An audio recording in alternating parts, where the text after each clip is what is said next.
Today is Friday, November the 27th. I am your host, KC Phoenix. I would say it's morning in Los Angeles, but it is not morning in Los Angeles. I actually did my routine backwards today. Usually I record in the morning for this show, and then for my other show I record in the evening.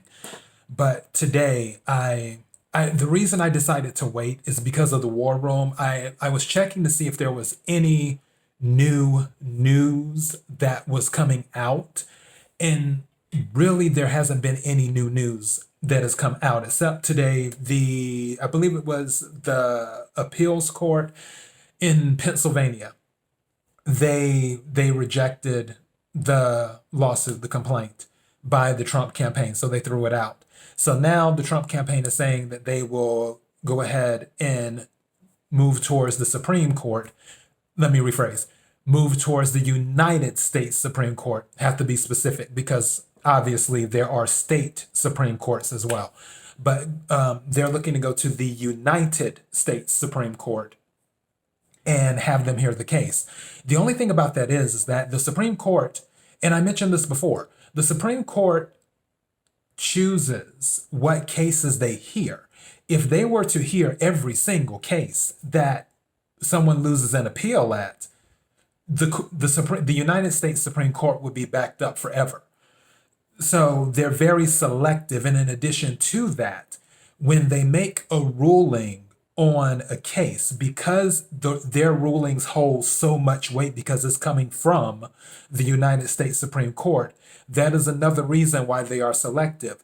So the Trump campaign is saying they're going to the Supreme Court. I don't know if the Supreme Court plans on hearing the case, but time will tell. The good thing is that for the state of Pennsylvania, for that circuit area under certain states, Pennsylvania is one of the states under Justice Alito. And Justice Alito is, I don't want to say an ally, but he leans more towards the philosophy that the Trump campaign prefers. So with Justice Alito being over that, and he had already stepped in before when those ballots were coming in, and then he had said, hey, you need to segregate those ballots from the other ones because it seemed like some funny business was going on. So with that, it's a possibility that the Supreme Court will go ahead and hear the case, but it's not guaranteed, is what I'm getting at in a long-winded way. But the low-hanging fruit right now is Wisconsin. It seems like there are things going on in Wisconsin behind the scenes that may end up being the first one to go. And also, I need to add this too. Rudy Giuliani was on the War Room today, and he was told and Rudy Giuliani, I heard it come out of Rudy's mouth. He was told by the state people, the state representatives with a certain state, that they said, we won't be the first to overturn, but we will be the second, which means they don't want to set all of this off. They don't want to be the ones that set all of this off to reverse everything. They don't want to do that. However, if another state says, hey, there was a lot of funny business going on here. There are too many irregularities. There's too many anomalies. There's too much fraud is what it's called. We're going to change course on this. And they do it, then whoever that representative was with that state, though that state is going to follow. So, and that's what it seems like now. And that's what Rudy said it seems like right now, is that none of the states, they know that all of this is bogus. They know all of this is bogus, as in these votes that appeared out of thin air. They know all of it's bogus, but they don't want to be the first to do it. So that's what's going on. Sidney Powell is still doing her thing. I'm curious how that's going to happen with the Georgia lawsuit and the Michigan lawsuit. Obviously, she has plenty of affidavits and plenty of information. Some people are still making fun of it, but people talk about typos and stuff. I've seen typos in complaints before by attorneys, and they happen sometimes. Does it look good? No. If it was to be sent to a professor in school, obviously they may mark off for this. At the same time, how can I put this? As long as, and this is from a legal standpoint, and caveat, I'm not a licensed attorney. I just deal with a bunch of attorneys, and I've dealt with law because I've taken law classes and stuff. All right, when it comes to legal documents, as long as the typo does not change the core of the document, meaning if you have a document saying, and I'm just making something up here, if you have something that says, all right, there's $6,000 owed, but in the document there was a typo, somebody put 7,000. Obviously, that would be different. Or if you're dealing with a deed, if you're dealing with the deeds, when you're doing the, I haven't done quit claim deeds in so long. It's the sections on the deeds or whatever, like the location of the property. That cannot be off. Like every comma, every letter, everything has to be exact. If it's something like that, that's different. But for the core, if what is being asked is understood and what is being alleged is understood, then it's on the up and up regardless, typo or not. If the judge can determine, okay, this is what the complaint is, this is the remedy they're asking for, and go through and based off of the affidavit and so on and so forth and everything else, then more than likely it's going to be good, unless the judge is like kind of uptight and like, I'm not going to take this. Send it back to me when you have less errors.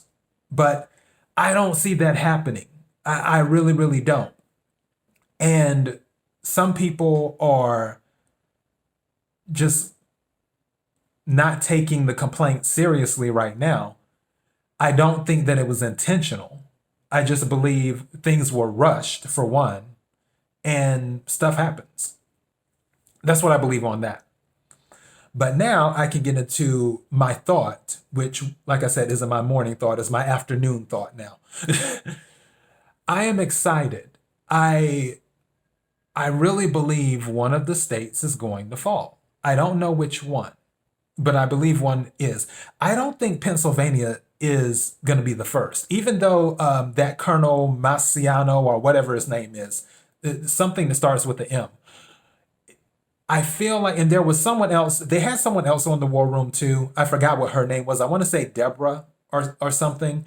And from what she was saying, it just sounded like political speak, where, okay, we're doing this, but nothing's going to happen, even though you're trying to give the impression that something will happen. The vibe I was picking up is, oh, well, we're doing this, but nothing's going to happen. That's kind of how I'm looking at it. So if anything comes out of Pennsylvania via the state and not the courts, because they're attacking this from so many different angles. If something comes out of Pennsylvania through the state representatives, I would be shocked. With the court, I wouldn't be. But with the state representatives, I'm letting you know right now, if anything comes out, I'd be shocked. As for Nevada is still definitely in play. Arizona is still definitely in play. Wisconsin is very, very, very, very, very low-hanging fruit. It is definitely in play. Michigan is definitely in play. Georgia is definitely in play. Oh yeah, that reminds me. I also wanted to say this too. I love President Trump, but I'm irritated. I wish that he would have done rallies by now. I was saying that as soon as this went down, as soon as everything happened, I'm just like, why is he not doing any rallies? Why is he not galvanizing everyone to say this is a sham? Like, this isn't good. Everyone knows. They were just talking about that Joe Biden did his Thanksgiving address and 1,000 people watched, but he got 80 million votes. Make it make sense. Everyone knows that he didn't get 80 million votes. Everyone. And if you believe he got 80 million votes, like I said before, I'm not saying you're an idiot. You're an idiot. So for people to get engaged, really engaged, because some people like me, obviously, this is my hobby, my side job. I have to be engaged because I have to keep track of what goes on in the news and everything else. But for the people who are not like that, who they like the president, but they're not rah, rah, rah. That's what the rallies would be for, to get those people up off the sidelines to say, hey, this isn't over. There's still plenty of options on the table, to let them know that, because some people may not know there are plenty of options on the table because they don't follow everything every day like I do or you do or somebody else does. So the rallies would be perfect. And some people were saying, oh, well, it was happening this Saturday. And then they were like, oh, well, no, it's going to be next Saturday. And it's like, dude, let's get this rolling. And then they're talking about, oh, well, they're trying to combine it with Kelly Loeffler or somebody in Purdue and those senators running. I said it before, I will say it again. We are not checking for those people. We're not checking for them. We don't care. Even if I still lived in Georgia, I wouldn't be checking for those senators. We don't rock with them like that. So why even worry about them? Let them figure it out. What they need to go ahead and do is get their ground game going and show that they're going to be cheerleaders and that they're going to do everything they can on the ground to resolve this current situation in Georgia. That's what they need to be doing. It isn't the other way around where the president comes out and he's like, rah, rah, rah, rah, rah. Yeah, we're working on it, but don't forget to support these senators in January. No, not happening. That's not happening. So you can forget about that. And plenty of people, the one guy who was on the War Room today, which I don't recall his name, he was talking about, and he started a newspaper recently, and also he is looking to start a radio station as well. And he said that he plans on doing 10 cities in Georgia in 10 days to sort of get out, I guess you could say, the vote and to get the feel of people. But he's been talking about for the past few weeks, as he's been talking to people in Georgia, especially in the rural areas, they're like, why are we going to come out for these senators if the current establishment people are letting the current election be stolen? What's the point of going to vote in the other one? And that's how most people feel. It's like, well, what's the point? People will stay at home. And I mean, everyone knows Dominion seems to be a two-party thing anyway, as I mentioned before. So maybe some Republicans will work out a deal later on that they'll have Dominion work in their favor, just like Dominion worked in Joe Biden's favor this time. Who knows? But from the standpoint of people like us, we don't care. We just don't. Because you get what you put out, is what I'm saying. You get what you put out.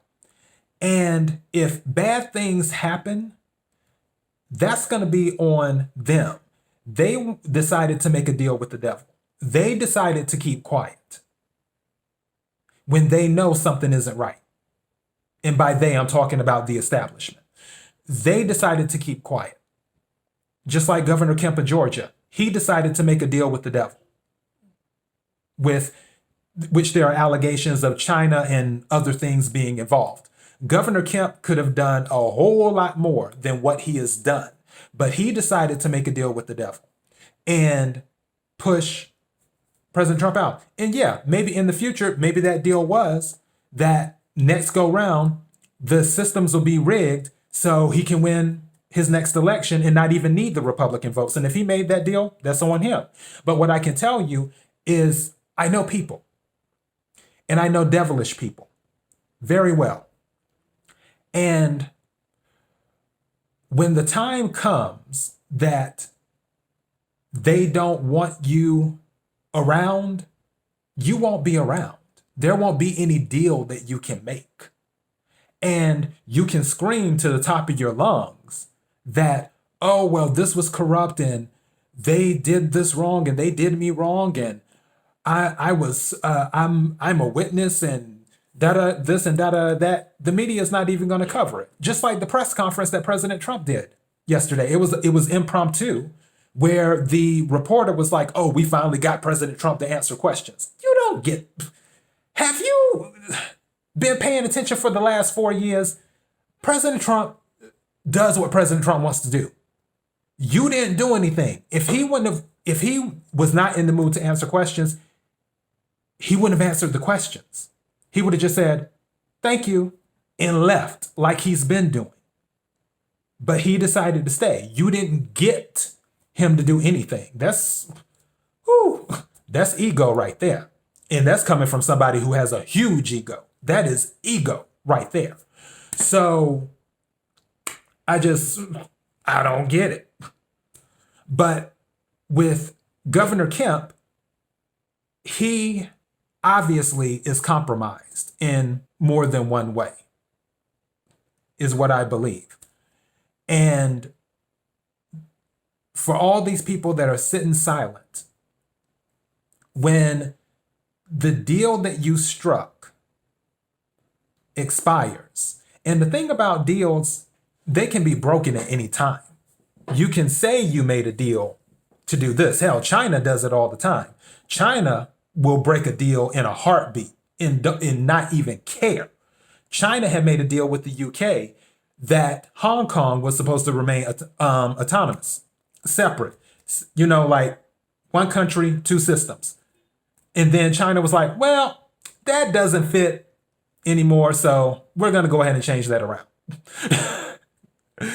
So China doesn't care.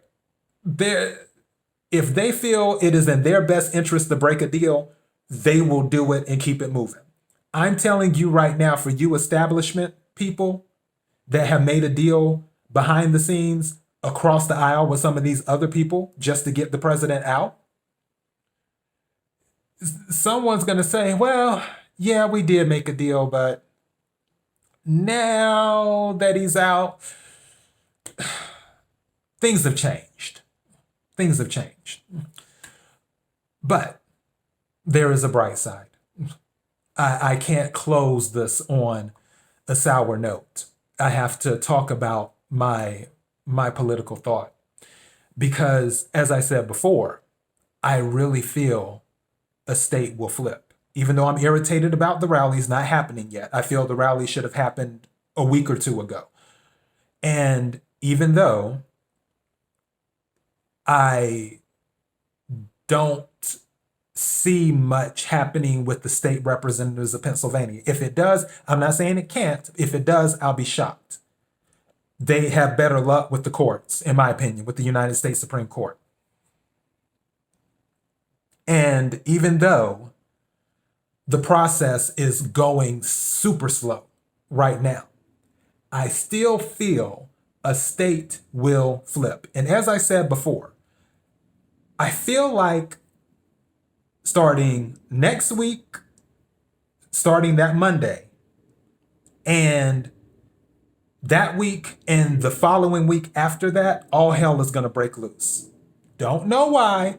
I just have a feeling, not a premonition, just intuition.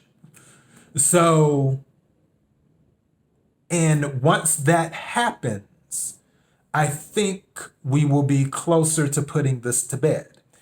And that's why, for my political thought, I want a Soul Train line. That's what I want. I want a Soul Train line. Because I think it would be amazing. Do you guys remember, it was either in Arizona or Nevada, but I'm pretty sure it was Arizona. They did a 96-mile caravan before, and this was before the election and stuff, of people supporting the president. I would love a Soul Train line from DC going all the way through the US. I would love that on the day that President Trump is sworn in again. And then people just dance down the line. I have already found 3 of my dances. I've got the throwing the illegal ballots out dance. I have the counting the right votes dance. And I have the Trump is still your president dance. I've already got my 3 dances for the Soul Train line. I want a Soul Train line so bad I can't stand it. That's what I want. I want the world's longest Soul Train line so it can make it into the Guinness Book of World Records. And I know some people are listening to my podcast and you're like, have you went cuckoo? No, I'm dead serious. I want the world's longest Soul Train line. And if they were to do that, I kid you not, I will show up. I will show up. Because I already got 3 dances down. I already got my dances ready. I can make it down the line. So after all this is settled, and if and when, which it'll more than likely be when, after all hell breaks loose, that President Trump gets a second term, I want a Soul Train line from Washington, D.C., going throughout America, a continuous line. I do not want continuity to be broken. I want a continuous Soul Train line coming out of DC, going through America. And I just want people to dance on down it. That is what I want. That would be the dream. That's what I'm hoping for. I want a Soul Train line. And that's all I have for my thought today. It's not a morning political thought, but it's still a thought today. So that's all I have. ThePurpleElephantShow.com, main podcasting platform. The Purple Elephant Show on Instagram, on Parler, the free speech platform, which, by the way, the website for Sidney Powell's lawsuit, because I was getting ready to talk about Twitter, the website for Sidney Powell's lawsuit, they took down the link for the website where people couldn't go to the website in regards to the suit, the complaint. And then Twitter also suspended the state representative from Pennsylvania. They said it was an error. Yeah, okay. And then as for Sidney Powell, after several complaints and everything else, the website is back up. Or let me rephrase. The website link is back available on Twitter because the website itself never went down. It was just accessing the link via Twitter. So, yeah, that happened too. But on Twitter, at RealTPES, and if you're watching this on BitChute, YouTube, or Dailymotion, don't forget to hit the subscribe button followed by the notification bell for YouTube. That will let you know when I upload new videos. Thank you all to those who have been listening to the podcast and those in the BitChute community who have been watching the videos regularly. I appreciate it more than you'll ever know. Until next time, be blessed.